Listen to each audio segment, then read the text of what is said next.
Nasubukan mo na bang magluto ng pininyahang manok sa gata? Kung hindi pa, para sa'yo ang video ito.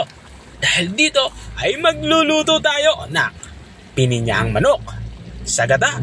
Simulan natin ating pagluluto. Nagpainit ako dito ng mantika. At nang uminit na, magsimula na tayo mag-isa. Unang inilagay ko, itong ating luya. Hiniwa ko lang ito ng maninipis sa kapahaba. At isinunod ko na din itong ating bawang. Bawang naman ay hiniwa ko lang ito ng pino. At matapos nga natin mailagay yung bawang, isusunod na din natin itong ating sibuyas. Pulang sibuyas yung ginagamit natin dito. Pero pwede kayong gumamit dito ng puting sibuyas, walang problema yan. At kapag ganito na itsura ng ating mga panggisang sangkap, nalantan na ito at lumabas na yung aroma nito, ay ilalagay na natin itong ating karning manok. Ay higit 1 kilong manok nga ang aking ginagamit dito. Pinahiwa ko lang ito ng pang serving size sa aking pinagbilhan. Ang gagawin natin dito ay igisa natin ito or isisir natin ito hanggang sa magkulay light brown ang balat ito. Tulad ng nakikita nyo. At habang ikinigisa natin ito, maglalagay na tayo dito ng mga pampalasa. Naglagay ako dito ng kaunting toyo. Ito ay pampakulay lang naman. At naglagay na din ako dito ng black pepper. At para maging malasa yung ating nilulutong ulam ay naglalagay ako dito ng chicken cube. At saka ko ito hahaluin ng mahigit.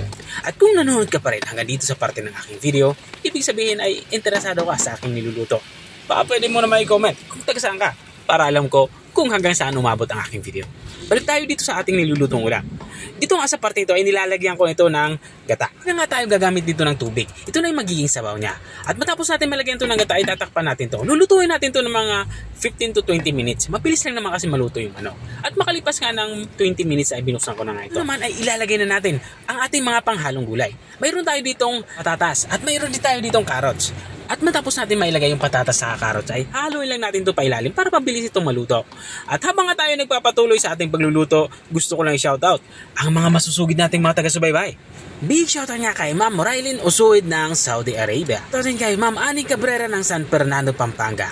At kay Ma'am Vivian Pocois ng Taguig. At maraming salamat din sa mga walang sawang nanonood at nakasubaybay dito sa aking channel.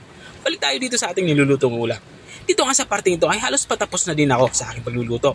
Ilalagay ko na yung ating mga panghuling sangkap. Naglagay ako dito ng kaunting asukal para pambalansi sa lasa. At nilagay ko na din yung ating pinya. At panghuli yung ating black pepper na green saka orange. At saka ko ito tatakpan. Papakuluin pa natin to ng mga 3 hanggang 5 minuto para makuha natin yung lapot na gusto natin sa ating sabaw. At makalipas ng 5 minuto ay binuksan ko na nga ito.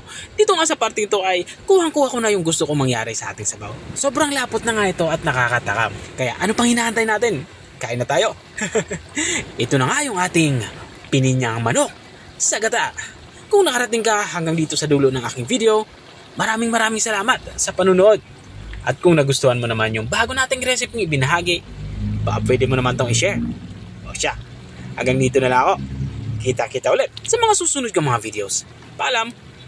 Bye-bye!